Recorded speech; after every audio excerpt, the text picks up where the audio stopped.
Hi, everyone. I'm Connie Baxter Marlowe. Thank you so much for joining me today on this little journey I want to take you on. It's going to be a journey into our hearts and into ideas that align our hearts and our minds so that we can access that knowing that's deep inside of us that I'm calling our Pan-Indigenousness. Because deep in the indigenous cosmology and way of life is an alignment with universal law.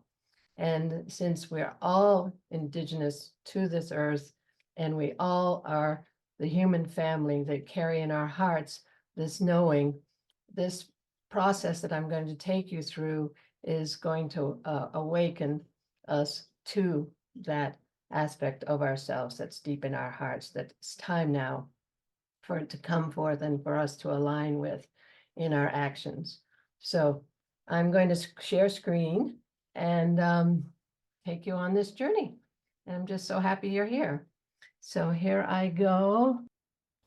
Awakening to our Pan-Indigenousness. Yes, as we proceed on this journey of the human awakening. Pan-Indigenousness, that common thread that ties the heart of humanity together in a vision of a world in balance. There's a new vibration available on the planet. In fact, there's some major solar flares happening this weekend that's going to enable us and encourage us to go into a higher vibration. There's a new energy available on Earth right now, which supports the manifestation of the infinite balance, abundance, and unconditional love that are at the foundation of universal law. Individuals are beginning to experience this in their lives, which step by step influences them to make new choices on how they live day by day. Spontaneously, trust replaces fear. Ease replaces struggle. Serenity replaces tension. Generosity replaces hoarding. Abundance replaces scarcity. Unity replaces separation. New relationships replace outmoded ways of being. An understanding of the interconnectedness and sacredness of all things begins to emerge. It is in this way that true peace and freedom will come to prevail on earth.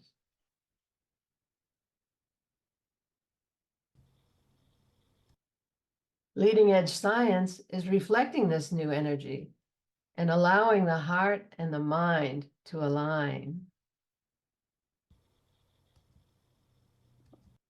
Dr. Jude Currivan, a cosmologist, physicist, and futurist, is going to speak to us now about the living, loving universe, bringing this leading edge science into our minds and hearts. I've had the joy of experiencing our living and loving universe since I was a very small child. You know, I've been directly experiencing that we indeed are microcosmic co-creators of a sentient universe. But like all of us, that wasn't what I was taught at school. It was what I was directly experiencing, but it was not what I was taught at school. Instead, we grew up and are still in a mainstream worldview of materialism and separation.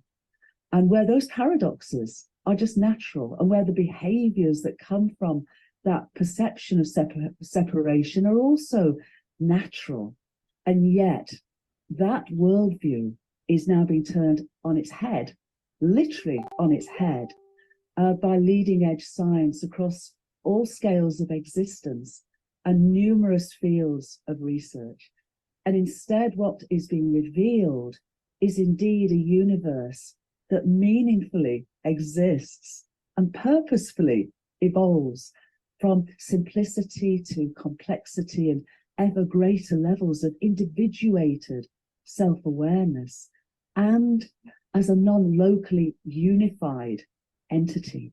It's a universe that's far more of a great thought than a great thing. In fact, we're seeing now with the scientific evidence that the appearance of our universe, its energy, its matter, its space and time, that appearance is not its most fundamental nature. Instead, that appearance emerges from deep levels of meaningful causation and expresses itself in this wondrous world that we are indeed microcosmic co-creators of. And so in that sense, mind and consciousness aren't something we have. They are literally what we and the whole world are. And in this new and yet ancient perception of the wholeness and the whole nature and the meaningful, purposeful nature of reality, love is foundational because we are inseparable from each other, from our planetary home, Gaia, from our whole universe. And perhaps the most profound description of love is relationship. And that is what we are being seen, that is what we're being shown. And that, it seems to me, is what we're being invited by a universe to wake up, to remember who we really are. It's essentially coming into alignment with our universe as living and loving reality. You know, stepping up, answering the invite to become co-evolutionary partners of its evolutionary impulse that began 13.8 billion years ago in its first moment, and not as a chaotic Big Bang. It wasn't big, we know that, but it wasn't chaos. It was incredibly fine-tuned and ordered and relational, enabling it to undertake this evolutionary journey from its original initiating, birthing simplicity to ever greater levels of complexity, individuated awareness, and deeper relational interdependence and coherence. This is the model, this fractal, because fractal are the patterns that scale up and scale down through our universe. Holographic, yes, because our universe is real, but we also have the evidence that it is holographically manifest. And the hologram is wondrous because the wholeness of a hologram is embodied in all its parts, its pixelated parts, and every pixelated part is innately aspects of the whole. Yes, Jude, thank you for that. I've had the joy of experiencing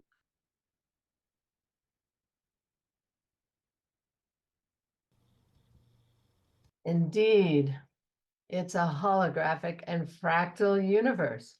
We are the loving universe. We are co-creators of reality. What we do, say, and think matters.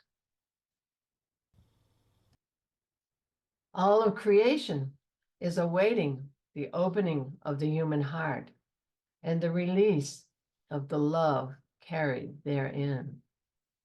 We are the loving universe. We move beyond duality into absolute trust of a conscious, loving universe. We move beyond ideas of good and evil, right and wrong, victim and perpetrator. That's a big leap. We resolve the love, not love paradox. How can this be a loving universe with all those things we see as not love? We come to understand the unconditional nature of that love that is and drives all things. It gives us everything we ask for. That's how loved we are. What are our requests? It's both physics and love. It's our consciousness that are our requests. And we have 8 aspects of our consciousness that are our requests to the universe. And here they are. In a minute, I will give them to you in one sentence. They determine our vibratory rate, our frequency, and thereby our reality. And here they are in one sentence.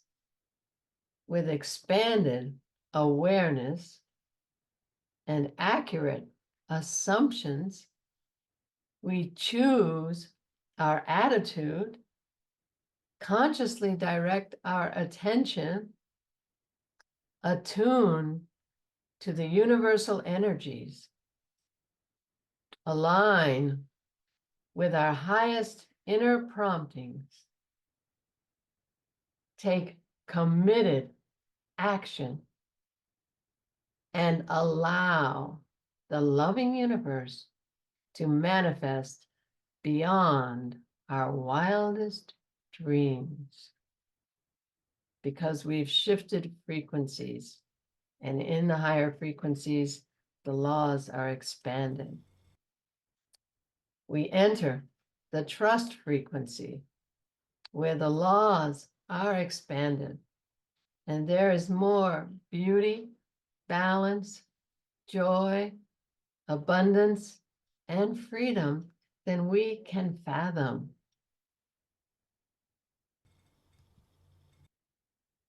As we awaken, we trust and resonate to indigenous values and begin to live them. At home, in the workplace, in schools, between nations. We start sharing versus hoarding or saving. We have a concern for the common good versus individualism. We cooperate versus compete. We have a concern for future impact of present action versus instant gratification. We have respect and reverence for all of life versus dominance of concern for profit. We trust in the love of a higher power manifested in all action versus fear and doubt. We live in balance with the rhythms of life versus a man-made concept of time. We understand the interrelatedness of all things and all actions versus separation. We understand and trust abundance versus fear of scarcity. We understand the co-creative power of thought versus random coincidence.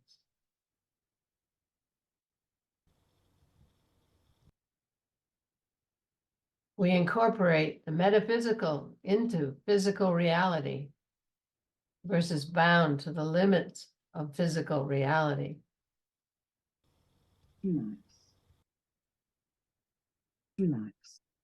And now, Jude's going to take us on a universal heart attunement meditation.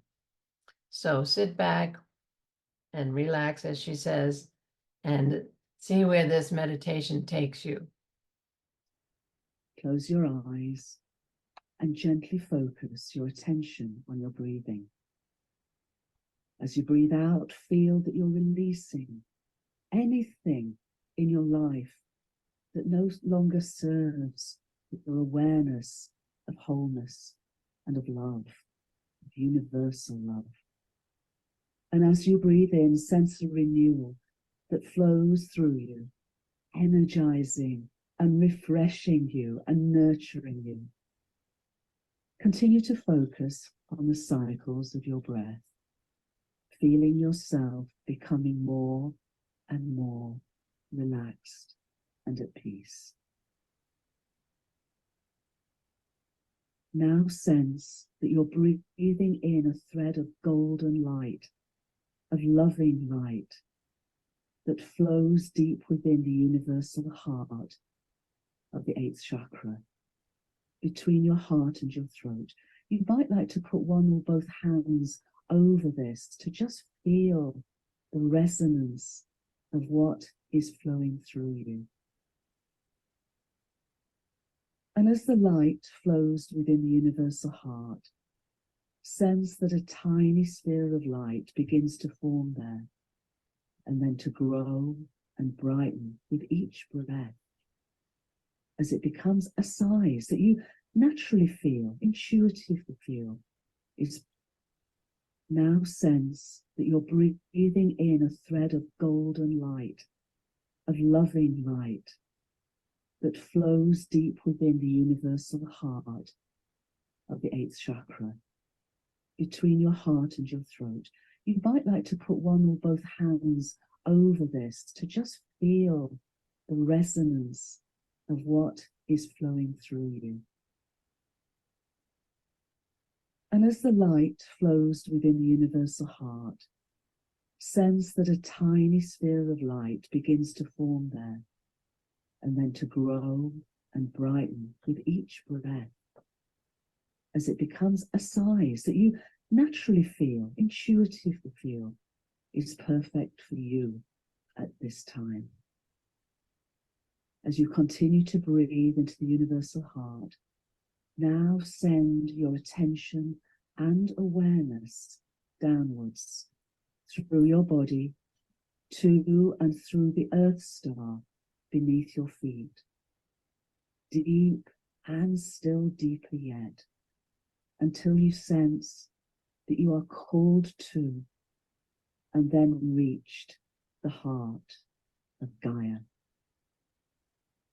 As you reach Gaia's heart, feel a pulse of her life-giving love returning up and through the Earth Star, up through your body and the universal heart, and on and up to the highest realms of our loving universe. And then a returning pulse of divine love back down into the universal heart within you. Gently pulse this unconditional divine love through you. And as each pulse of love flows easily, gently through your being, feel your awareness expand beyond all limitations of space and time, that all boundaries and barriers gently dissolve as you feel more and more at one with Gaia.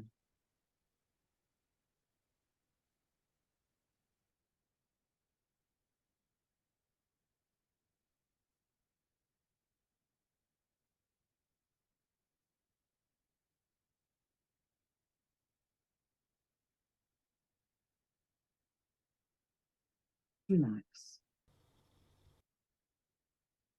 And now we're going to close with imagine. John was a way shower into this way of being. And so I would just say to you, I'm going to read these words and you can sing along or just read the words along and just know that this reality is possible. It's probable. It's what's up. It's happening. And the earth energies are supporting it.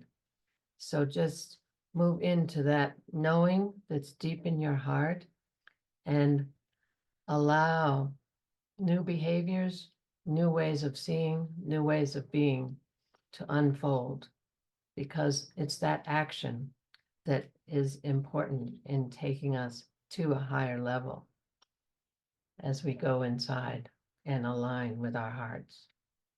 So Imagine there's no heaven. It's easy if you try. No hell below us. Above us, only sky. Imagine all the people living for today. Imagine there's no countries. It isn't hard to do. Nothing to kill or die for, and no religion too. Imagine all the people living life in peace. You may say I'm a dreamer, but I'm not the only one. I hope someday you'll join us and the world will be as one. Imagine no possessions. I wonder if you can. No need for greed or hunger. A brotherhood of man. Imagine all the people sharing all the world. You may say I'm a dreamer, but I'm not the only one. I hope someday you'll join us and the world will be as one. Pretty amazing what he saw and knew and brought to us in that song. So inward and onward, the peace on earth. And that's my little process for you. And I'm going to stop sharing. And I'd love for you to come forth and say what you have sensed from this, what you've accessed in your hearts, and how you see some behavioral changes that we might do personally and also in our schools, between nations, in our workplace. But if this has given you any inspiration for your life, I'd love for you to share it. Or if you have a meditation or thoughts that you'd like to share, I would enjoy hearing them. Connie, I'd just like to invite anybody in the Zoom room to please turn on your video if you choose, and you're able to unmute yourself, so you can just wave at us and I'll spotlight you, and we'd love to hear from each of you as you choose. And Becky, I'd love to hear from you because you have such vision and knowing and a grasp of this reality, and you're bringing it forth in everything you say and do and are, my dear. Oh, thank you so much. I'll let others share first and then I'll share. I would love to, Connie. Thank you. So I see Olivia. I see Olivia twice, do I? Hello, Olivia. Hi, hi, Connie. Hi, everybody. We're having a little trouble with our sound. So can you hear me? Yes, I think it's because you're logged in twice. So if you turn the sound on the other device way, way down, then we won't hear the reverb. Okay, let me do that. Sometimes what you can do is not log in on the sound on the phone, and if you want the video on there. So go ahead. Or did we lose your sound now? So one of the things that I've been exploring, first of all, I loved your presentation. I love the simplicity of it and the colors and the way that you go right to our heart with you and Jude and John. And one of the things that I've been exploring is how do we get to that frequency when sometimes we're in a lower frequency? And one of the things that I've been exploring is gratitude. And the reason I do that is because my Native American teachers have taught me how to pray. And the first thing that my teachers have taught me is to give thanks and appreciation. So in your question of how do we get there, or how do we bring this into the schools, et cetera, corporations, et cetera, what about having people begin the day with gratitude? So I'd love you to comment or anybody to comment on that. Thank you. Yes, and that's actually a 9th A, appreciation. Right. So this aspects of consciousness that we have, we started with 5 and somebody suggested 2 more, and Jude just suggested a tune and now Right. brought appreciation. So I think that's so key, because it comes along with trust. Because if you trust a loving universe, that you trust you're on a journey, you trust there's free will, that everything is happening for you, not to you, then you move into gratitude from that place of, yes, thank you for showing me my shadow. Thank you for showing me, being my mirror. We have a course that called the Dance of Souls, where we apply this trust frequency principles to our relationships with ourselves, others, and the universe. So that gratitude comes from that shift in consciousness into trust, into knowing that it is a loving universe, that we actually gave permission when we incarnated to go on this journey, and that humanity is also on a journey to transmuting the energies of fear and separation and scarcity. It's that eagle-eye view from that perspective of, yes, there's only the coming of peace on earth and heaven on earth, and everything serves that. That's my perspective. And for me, it's absolutely true. So thank you for bringing that in, that appreciation, gratitude. But it does take a shift out of victim perpetrator energies, out of Right. duality of right, wrong, good, evil. It's a huge leap. But we're Right. not going to get there as humanity. We're not going to get there if we're still in victim perpetrator, feeling that it's not love, that it's happening to me, and that it's horrible and evil and bad and wrong. And but if we get it, that we gave permission to go on this journey when we incarnated. So it's a thesis, and it resolves that paradox and lets us get into that frequency. So thank you, Olivia. Hi, Richard. Good morning. Great to see you. So does anyone else have any thoughts they'd like to share? Yeah, Shauna. Hi. Hey, Connie. Thank you. Um, I really loved your presentation. Thank you. And I've seen you in the chat or on many of the events that I go to, Global Peace Tribe, everything, And I'm struck by how John Lennon and the song Imagine seems to always come up in these communities, festivals I go to, concerts, like it's just a constant. And I believe that John Lennon really knew it was possible and is possible. And I feel like maybe the best thing we can do is to carry that hope forward, that like he did, no matter what's going on, we know that this can be and it will be. And I happen to have the same birthday as John Lennon, and I just love him. And I love the video, the movie Imagine. I can't remember the exact wording. There's something where he talks about that we're already living it, like something like we just had breakfast, we haven't even gotten to dinner time yet. And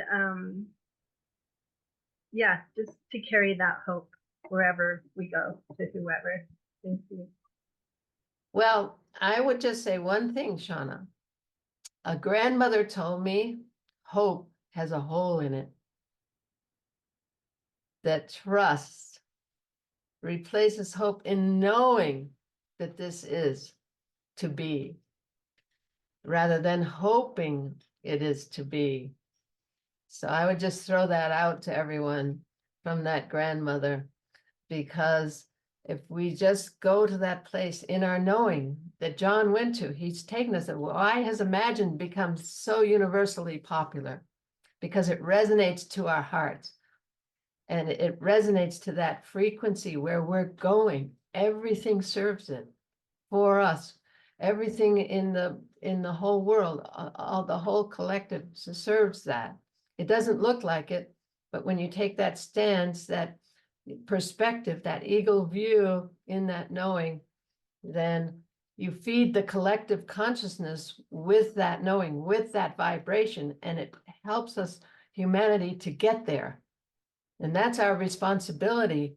When we know this, we see this, we feel it, to say, yes, this is what's happening. And we feed the collective with that vibration for the big shift in our collective.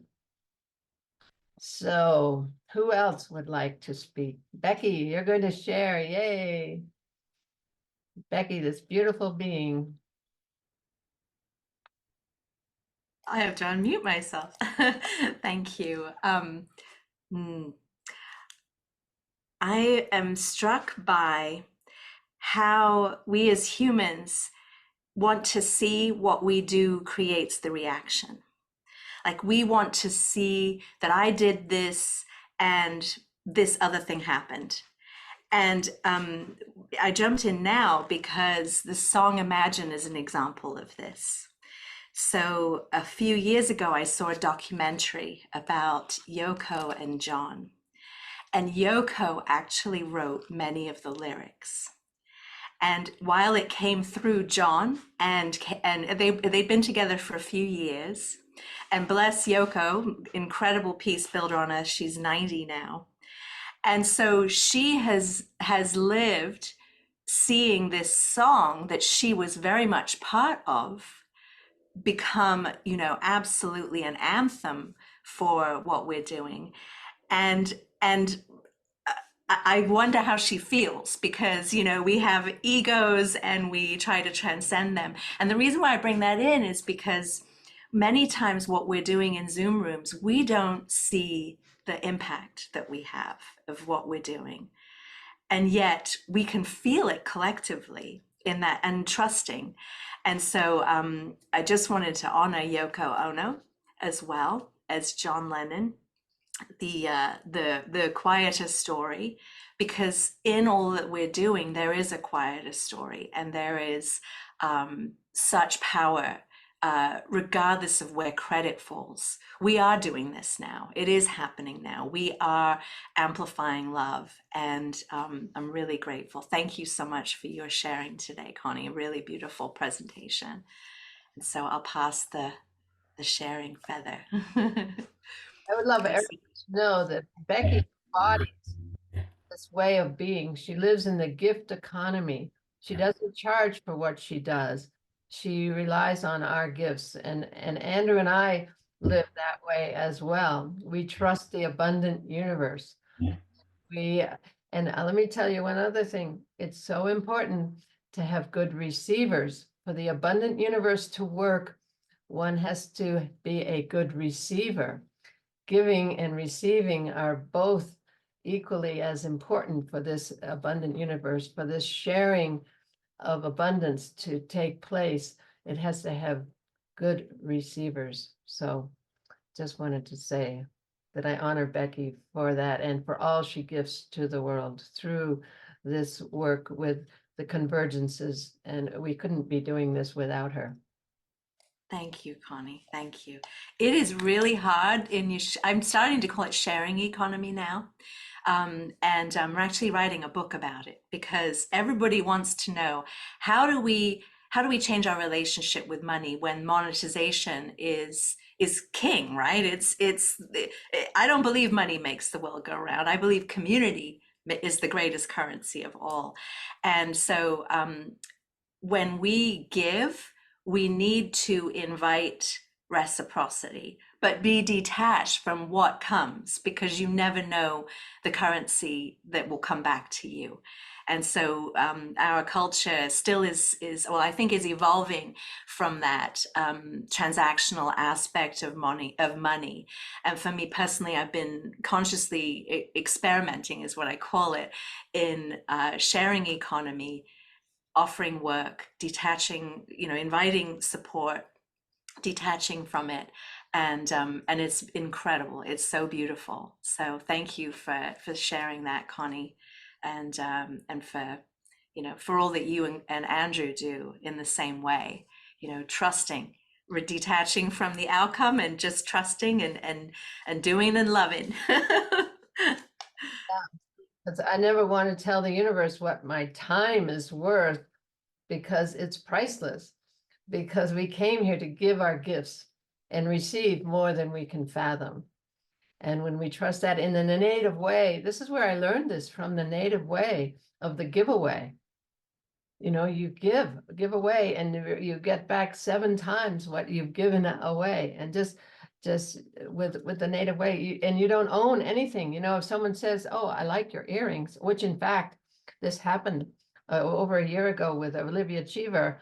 I said, "I like your earrings," and she gave them to me. These are a gift Oh, that's beautiful. on my Yes. birthday, and I've been wearing them ever since.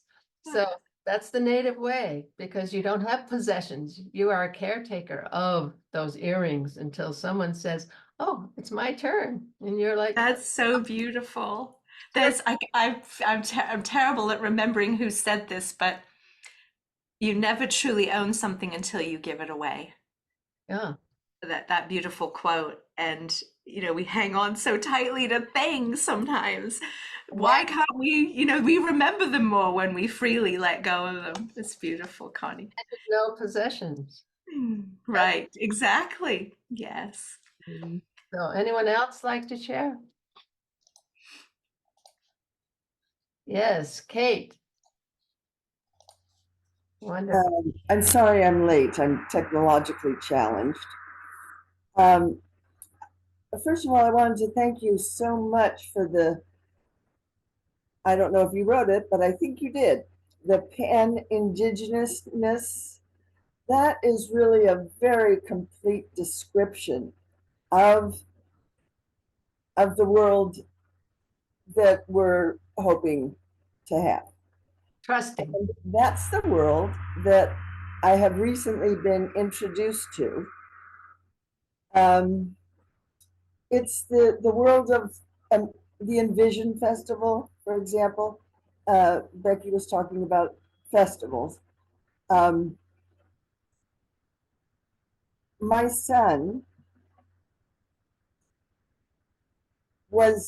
has been reborn to me in spirit because he was a channeler of God's love in those festivals. And everybody knows and feels how powerful heaven on earth is. And now, I feel that I was transformed by my son's spirit. And now the question is, how do we spread that? I mean, this is our discussion right now. I'm trying to affect it just in my own family, trying to get them to drop their ego and their judgments and just open their hearts to love. It's not easy. It's a process for sure. But just know that the energies on the planet are pulling us forward. It's harder to stay in that old energy. With those systems are collapsing. We can't trust them anymore, those old systems that we thought were going to get us where we're going. We have to let go and trust and move forward. So just know it's a process, and each person is in process. And you can't be attached to their process. It's a soul's journey, and it's free will. So you can just be you and love and be an example and just detach from another's journey. So it's tough, you know, and a lot often it's a grieving time because they're not going, they're not doing it. It's not their time in this life walk. So that's really an important piece to keep in mind. And I wrote those in 1995. I put the links into these one pagers. I've seen this reality for 30 years, and it's just so exciting to have it be coming to pass. So, and how did I see it 30 years ago if it hasn't already happened? How do oracles, how do visionaries, how do people see stuff in the future if it hasn't already happened? Because it's all happening at once, the whole time thing. So who knows? But just know that it is my reality, absolute reality. And ultimately one has to walk it. To be in that frequency, one has to walk it. So thank you so much, Kate. Anyone else?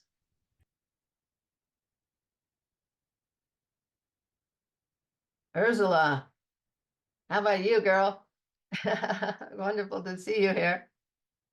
Thank you. Well, I was caught by the introduction you gave, in the One World, where you gave that paragraph about the whole process. So that really caught me. But unfortunately, I got caught in traffic, so couldn't get back home fast enough to come in time for your presentation. So I shall look forward to seeing it. But on the principle of, universal union, joining with the universe. Wow, I think in my this stage in my life, I'm beginning to sort of get the message that, like you were saying, when you give things away, you're actually serving something. And when you are a sort of post office for what's incoming, you're serving something. So I'm getting this thing of to do things as a volunteer to serve the unseen worlds, or your higher life, or even your own intentions to fulfill them. It's like I think one's got a better chance then of connecting to something higher, which obviously the universe is. So that's I know it sounds a bit vague, but I think that feeling of wanting to serve and wanting to be helpful, and but for real, and following up on it, I think it's a way in to being heard by the helpers who want to help, but one has to offer, Yeah, so it's just so important to trust your heart and act accordingly and watch the signs of the universe. It'll talk to you and tell you what to do. And then when it resonates with your heart, to take that bold, committed action. That's the key, bold, committed action. Ultimately, in alignment with our hearts, not just action for action's sake, but alignment with our hearts and going. Yeah, I've come up with a little phrase of if your heart's not in it, don't do it. Don't do it. That's what I've come to with this idea of being of service. Right.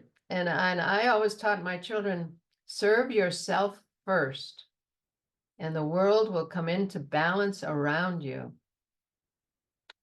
See, so our whole concept of selfishness has to shift, because when we're listening to our divine instructions and we act accordingly, we take the people in our lives on their journey. If we were said, hey, we'll go to the movies with you, and then that we get the message not to go to the movies, and we call and say, hey, sorry, I'm not going because we got a message, and that person goes into abandonment, and I'm never going to speak to you again. You abandoned me just like my mom and dad, then the world comes into balance because they got to see that abandonment and feel it and go there and do the work if they're conscious of this process of the loving universe, taking us on this journey to self-love and self-acceptance in alignment with our divinity and our purpose. That's our Dance of Souls course that one can access on our Trust Frequency website, the trustfrequency.net website. So anyway, it's a big deal. And one of the grandmothers in one of our calls actually gave a lovely analogy about the flow of the universe that's incoming, you know, that the planet is into a process of change. So there's a flow coming in. And she said, so you have to, like a river, you get thrown into a river, and that's like the flow of the universe. So just flow in the center of it. Try not to go to the sides and grab hold of all the sides where you think there's some kind of stability or safety, because at the moment everything's falling apart. So just go with the flow. And I thought that's a really lovely image that she gave. Yeah, that's been put out as a Hopi prophecy. But a lot has been given to the Hopi as Hopi prophecies to get people's attention. And it could be, but I spent time with the Hopi and haven't come across that specifically from the Hopi, but it's very important advice in these times. So let's see, how are we doing? Oh, we've got 10 more minutes. Anybody else want to share? Yes, Jai. How do you pronounce your name? You're mute. You are on mute. Hold on. Let's see. There we go. Still can't hear you though. No. No. If you go you can hear us though. If you go to the bottom of your screen in the Zoom window to the right of the word mute, there's a little arrow. Click audio settings. And you can see the speaker. Are you in there now? And then there's microphone. And then it'll tell you the name of the microphone that's connected. Make sure that it says the one that you want. And your volume level, is it way up or way down? Can you see that it's way up? Otherwise, you can just press the space bar down. Keep it pressed down when you want to talk. He is unmuted, but it's not working. That's the problem. It's the microphone's not connected. One thing that we'd love to hear from you, one thing is the old, for those of you who remember Happy Days, the old Fonzarelli move is leave the room, whack, and come back. Sometimes that resets it, because we'd love to hear your voice and hear your sharing. Can you come back into the room and see if that resets it? I'll try. I read lips. Yeah. Let's see if I can. Oh, sorry. I hear from you. Try and leave again and come back in. So there's another beautiful being here, Rita Marsh. Did she just leave? Huh. Rita, there you are. I'm here. Good morning. Good morning. I was out and about and missed the first part, so I'll catch the recording. But it's wonderful to see the audience here, and I'm sure you've had some good conversation. I would just like to attest for the trust frequency and the fact that it works and that I've been able to work with Connie and Andrew for a number of years now and support what they're bringing to the world. It's time. And it's a sure way to build community. If 2 or 3 or more people get together to study the book or look at the ebook and delve into it, you'll find a shift will come into your life that opens up possibilities you would never even imagine. So I would just like to add that to the conversation here and thank Connie and Andrew for their perseverance, their persistence, and their opening us up to all possibilities of a world that we would never imagine. Thanks, dear friend. Wow, it's because of Rita Marsh that the book even exists, because she kept saying, you got to do this thing, you got to do this thing. And that was in 2012. So here we are. And we do have an ebook on our website. It's called The Conscious Loving Universe, a guidebook, and you can download it. You can go to our website and get it. It's a synopsis of our book, The Trust Frequency, 10 Assumptions for a New Paradigm. So we're getting to the close. Thanks so much, Rita. It's wonderful to see you, my dear. And Olivia has her hand raised. So I Olivia, just I want to quickly ask you if you would be able to explain the other possibility that you're offering us about your film, In Search of the Future too. Would you say something about what you're intending to do so that people know about, maybe they want to help you and donate? Okay, well, this is quick because we have 5 minutes. Yeah, we have a film we're doing, Andrew and I, called In Search of the Future 2. The Only Way Out is Up, to Higher Consciousness. And I'll put it in the chat, the link to the information about it. But we are heading off to Australia to bring in the Aboriginal wisdom into the film. And we are raising money to do that. We've been invited by significant elders who are actually going to be on the One World tomorrow night from Australia.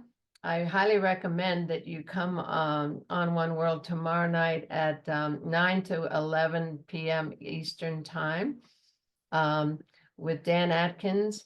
And these elders have invited us to come to Australia to bring their wisdom into our film. So thank you for mentioning that, Olivia. And we have a GoFundMe. I'll put a link in the chat. But meanwhile, I'm so thrilled that each of you have come and shared. What a blessing to me to see you all and to hear your thoughts and know that this open-heartedness is happening. And just trust it and know it and bring it forth.